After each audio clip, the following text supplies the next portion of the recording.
Hey guys, welcome to Tulasi fun times. நம்ம சேனலில் வந்து நிறைய பேர் பார்க்குறீங்க, ஆனால் சப்ஸ்கிரைப் பண்ண மாட்டீங்க. நம்ம சேனலில் யாரோ புதுசாக பார்க்குறீங்கன்னா மறக்காம நம்ம சேனல் சப்ஸ்கிரைப் பண்ணி வச்சுக்கோங்க. பக்கத்தில் பெல் ஐக்கானை கிளிக் பண்ணி வச்சுக்கோங்க. நான் ஏன்டா சூரிய பகவானுக்கே குட் மார்னிங் சொல்கிற மாதிரி சூரிய பகவானுக்கு முன்னாடி எழுந்து இன்றைக்கி நடந்து போகிறேன்னா, எங்கள் அம்மா இன்றைக்கி கோயில் போகலான்னு சொன்னாங்க. அதான் காரணம். நான் தட்டை அறுத்தே ரொம்ப நாள் ஆகுது. இந்த பாம்பு முட்டையோட நிலமை எப்படி இருக்குன்னு போய் பார்த்தா அது உடஞ்சிருக்கு. அது அந்த முட்டை பொறிஞ்சு வெளியே போயிடுச்சான்னு தெரில, இல்லை அந்த முட்டையை யாரோ உடச்சிட்டாங்களா என்னன்னு தெரியல.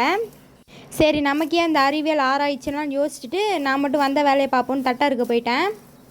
சைனாவில் மழை பெஞ்சி வெள்ளம் வந்து அங்கே இருக்க பாம்பெலாம் தப்பிச்சு ஓடுதுன்னு சொல்கிறாங்க. ஆனால் நம்ம ஊரில் ஒரு 4 மலையை கூட காணும். அப்படி புலம்பிட்டு காரணத்தினால என்னன்னு தெரில, நேற்று 4 மழை மட்டும் பெஞ்சுது. அதுக்கே அந்த தட்டையெல்லாம் நான் பேச்சுக்கு அடங்க மாட்டேன்னு சொல்லி பிடிங்கிட்டு வருது. நான் என்னத்த சொல்ல, நான் தான் உங்களை விதைச்ச குருவே, நீ எனக்கே ஆட்டுறங்காட்டியே நினச்சிட்டு என்கிட்ட இருக்க ஸ்கில்ஸ்லாம் பயன்படுத்தி எப்படி தட்டையை அறுத்தாச்சு. கடவுள் நமக்கு எதில் ஸ்கில்ஸ் கொடுத்தாரோ இல்லையோ, தட்டை இருக்கிறதுல முக்கியமாக நல்ல திறமையை வந்து வளர்த்து விட்ருக்காரு. அறுத்துட்டு நம்ம ஆயுதத்தை அங்கேயே வச்சுட்டு வீட்டுக்கு கிளம்பிட்டேன். அன்டில் தென் பாய்.